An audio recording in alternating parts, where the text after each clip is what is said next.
In many ways, processing tomato production in California is a major success story with wide-ranging advances in production technologies that have been achieved through innovation in genetics, management, and mechanization during the past century. Advances such as the development of hybrid tomato varieties suitable for mechanical harvest, and with uniform ripening, the mechanical harvester, and the widespread production of drip irrigation have resulted in California becoming a major producer with over 35% of world production and more than 95% of U.S. production and over $1.3 billion of annual revenue. Production occurs on roughly 290,000 acres in the 5 major tomato-producing counties of Fresno, Kings, San Joaquin, Merced, and Yolo. Since the 1930s, when they were first recorded, yields have increased 8-fold to about 50 tons per acre in recent years. Processing tomato production in California begins with a contract that is negotiated between a farmer and a tomato processor company that is based on an established relationship of trust.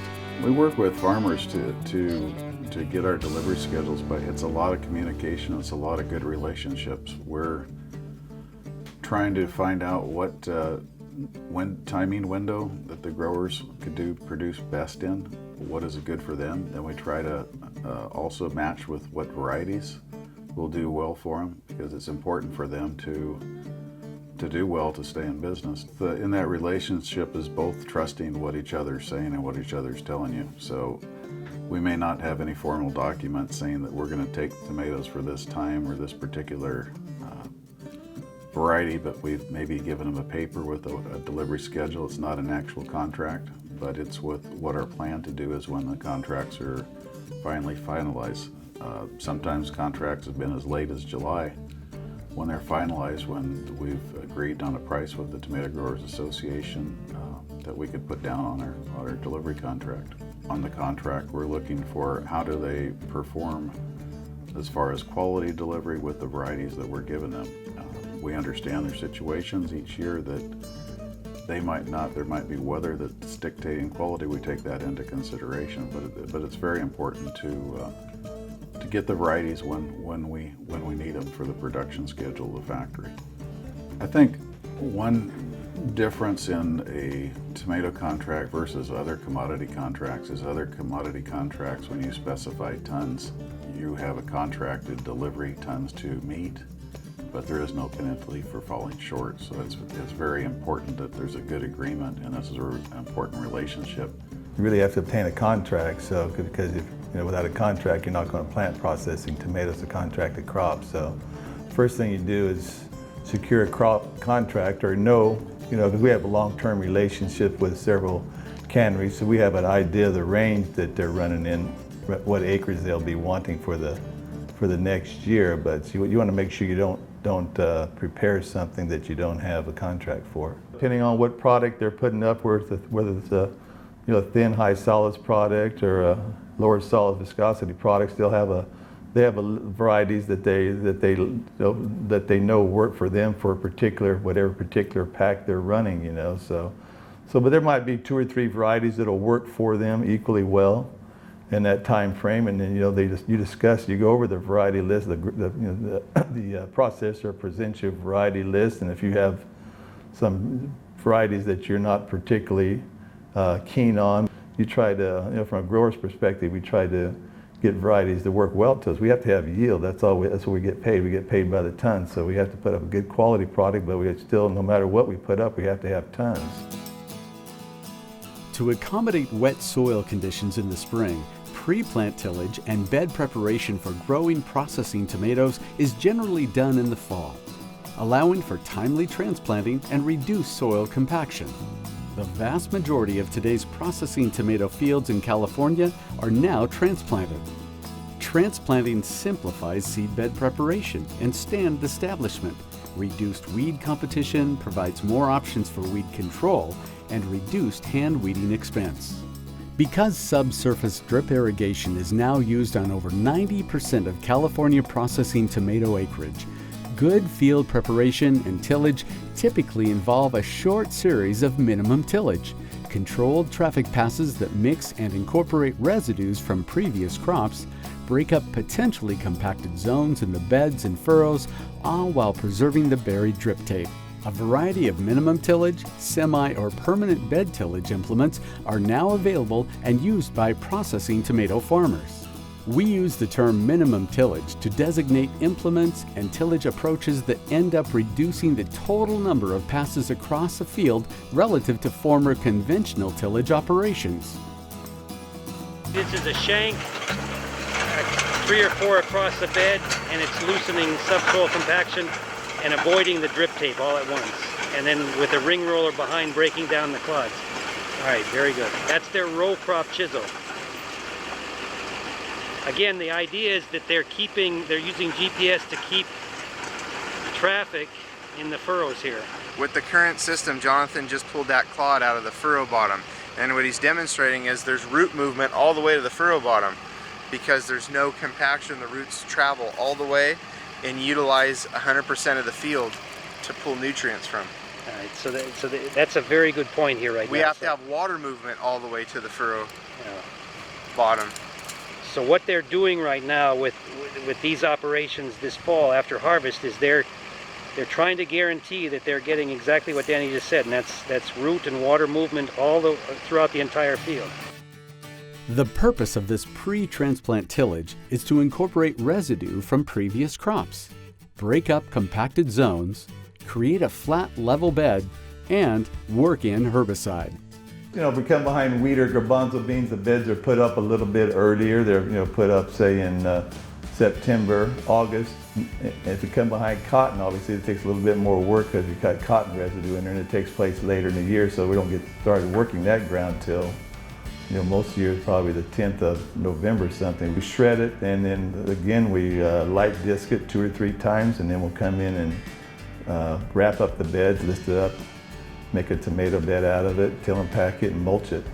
In addition, biocide materials such as VAPAM or KPAM may be used in conventional processing tomato fields to provide weed and pathogen pest control pre-plant. These materials are shanked into the bed soil and left undisturbed for a few days prior to the beds being reworked. Our herbicide program is pretty much KPAM pre-plant, so we'll blade it on, use the blade method, blade it on, put a cap on it. We'll have to run the drip. We have to get moisture in that cap to apply the KPAM. So after we have the beds up at sometime around November, first part of the 10th of November, first part of November, we'll turn our drip tape on and kind of give it some pre-moisture underneath there so we can get a minimum amount of rain and the moisture will meet up.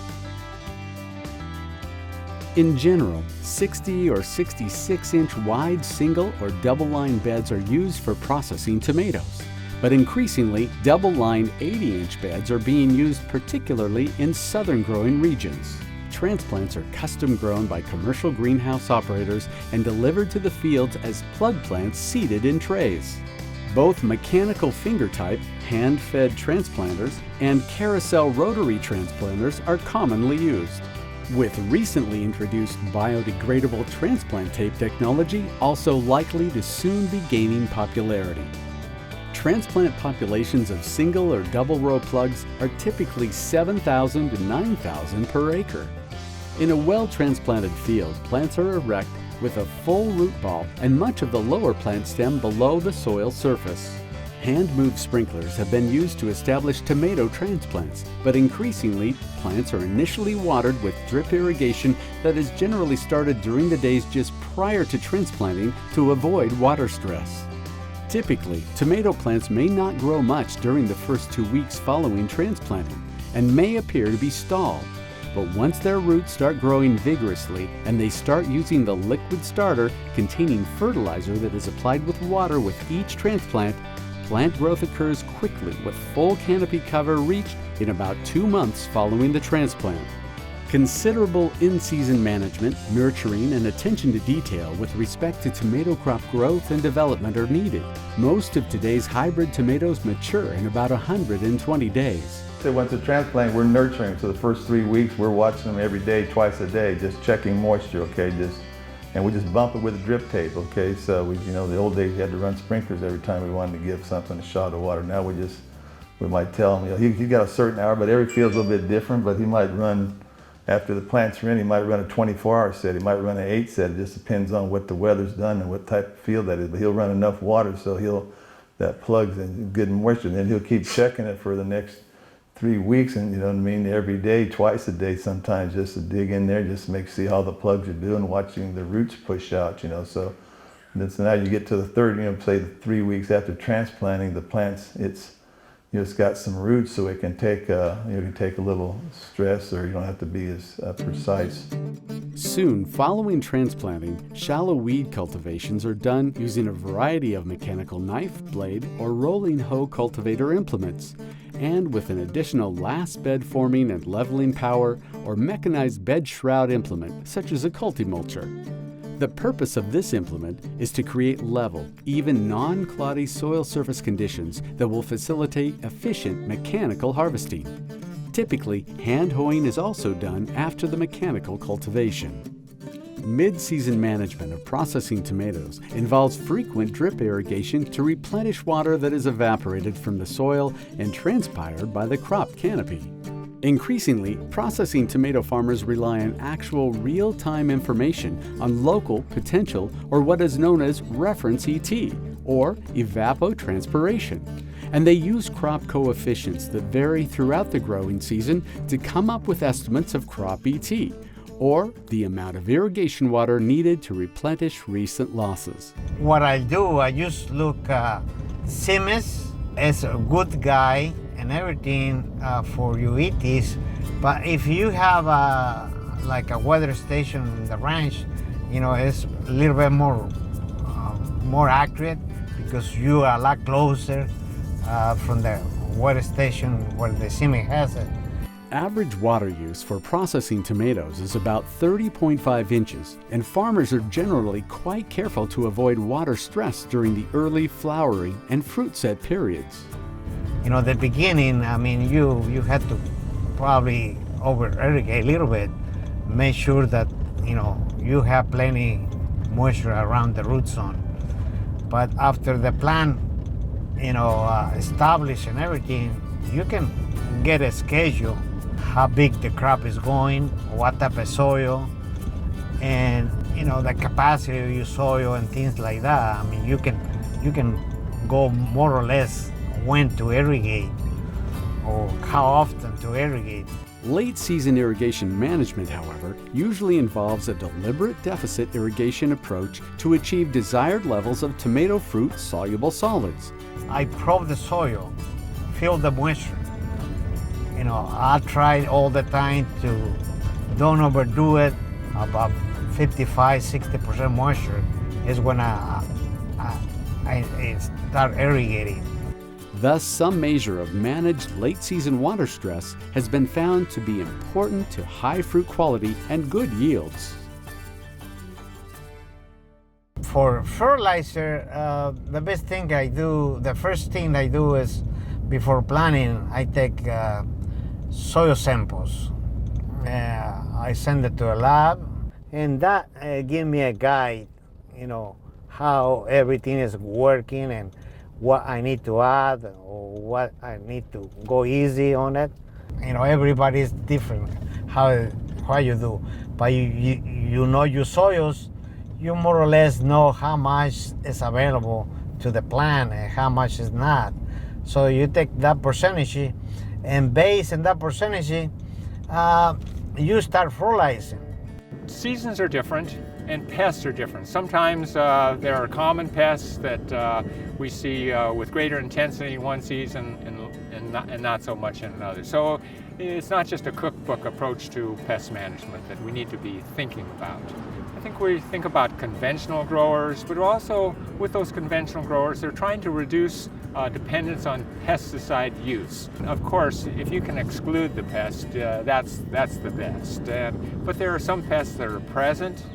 It might be something that is almost ubiquitous, and it really requires favorable climatic conditions to trigger that particular disease or pest episode. And so many growers thought that in growing these, placing these little seedlings, that there was a huge advantage in terms of a time window where when they were directly field seeding, seedlings were much more susceptible to pest damage. So there's still other pests that come into play, but that would be an approach that might be taken where you avoid or reduce some of your susceptibility. So more information, what has been developed through some of these manuals that have been the result of very intensive studies have resulted in. And growers are much more keen about finding out about these specialized techniques, the biology of the pest. And so more information, more value. All California processing tomatoes are mechanically harvested. The once-over destructive harvest is initiated when at least 90% of fruit are ripe. Fruit are loaded onto tandem bulk trailers, each holding about 12 tons, and transported to a processing plant. All bulk loads are graded at a fruit inspection station located throughout the production areas. The Processing Tomato Advisory Board, PTAB, administers this statewide program with fruit color, soluble solids content, damage, mold, green fruit, and materials other than tomatoes being evaluated. Tomatoes are then processed into a wide variety of products, with some processing plants directly manufacturing finished consumer products, while others specialize in the production of bulk paste or whole peeled or diced fruit. These bulk items are subsequently remanufactured into sauces, ketchup, and other products. Processing tomato production in California is a major worldwide success story that has been developed by the very innovative and ongoing dedication of both farmers and processors, with additional contributions coming from a variety of researchers. The industry today is a mature, thriving, dynamic, and very sustainable enterprise with opportunities for further growth and development in the future. For anyone looking to get into an industry like the tomato processing or the vegetable industry, it really takes, I think you really got to understand it and understand what it's going to mean to do well at it. Some of the kids, they don't want to farm. Some they do. But sometimes the guys that wanted to work, they want to keep farming, they don't want to work all week. Hey, I want to have my time. And you know, farming requires a lot of time. You could have everything going right and weather changes it, so you have to have that passion to get up and do it again. You make that little plant be a plant and produce, you know, the fruit. And when you see those things, I mean, it's really exciting. It's not an easy job at times, but I think it's a real rewarding job when you get to work with a lot of people, when you get to work with growing crops. And you feel real proud to do these things. This video is dedicated to the many processing tomato farmers, processors, researchers, and industry supportive people who have contributed over the last century to the phenomenal growth and success of California's processing tomato production systems. You've done a remarkable job.